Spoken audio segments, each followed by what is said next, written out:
So, Policy Sharp again. I'm Keith King. Your granddaughter, like Sharp. First of all, we thank you and your wife for sitting down and speaking with us today and allowing us to interview you.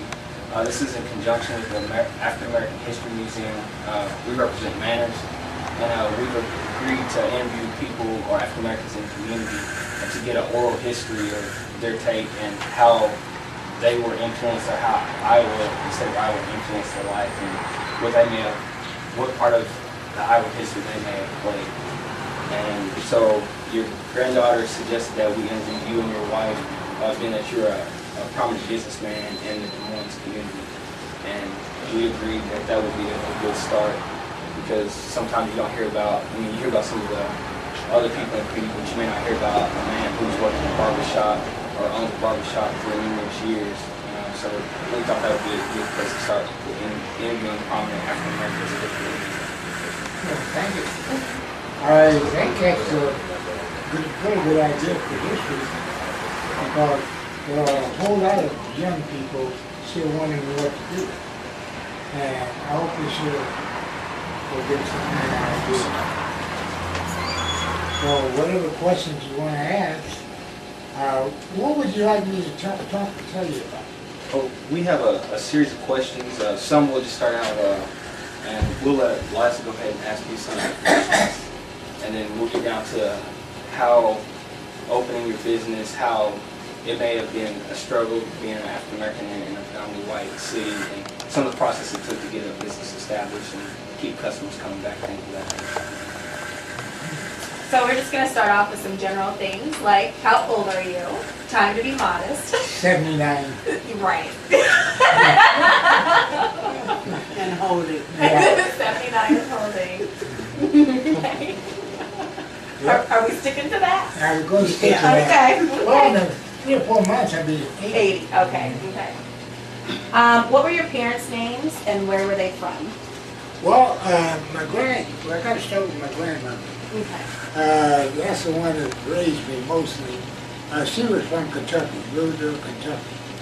Okay, she came up there in, it had to be in 1890 something like that.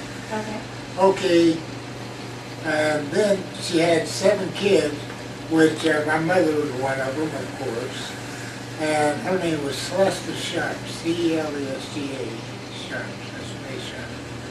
And my dad, he was from Oklahoma, the part where most of the Indians are at, because he was part Indian. Okay, I guess he came up, his parents came up around the 1800s too. And his name was George Brooks. Okay, and we all used to live on, well, my dad and my mother, both from southeast side of Des Moines. That's where close to the river and close to some railroad tracks. Okay, they met, and that's how I got here.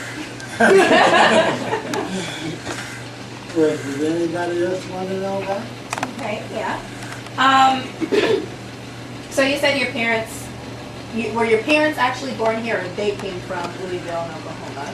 Or that was I started with my grandparents coming Your here. grandparents, okay. And then my mother and all of her Were born in were Iowa. born So you here. are 100% native Iowan then? 100%. Okay.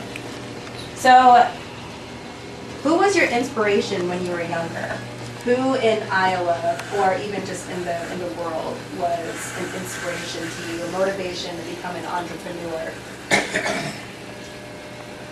Well, during them times, it was a whole lot of, I would start like this. Joe Louis. Joe Louis. Joe Louis was one of the most popular guys when I was a young man to really recognize. Okay. Because he was the Brown Bomber, he was a champion, he was good. He didn't have a whole lot to say, but what he did with his fist, he was dynamite. Okay. Of course, after that, ladies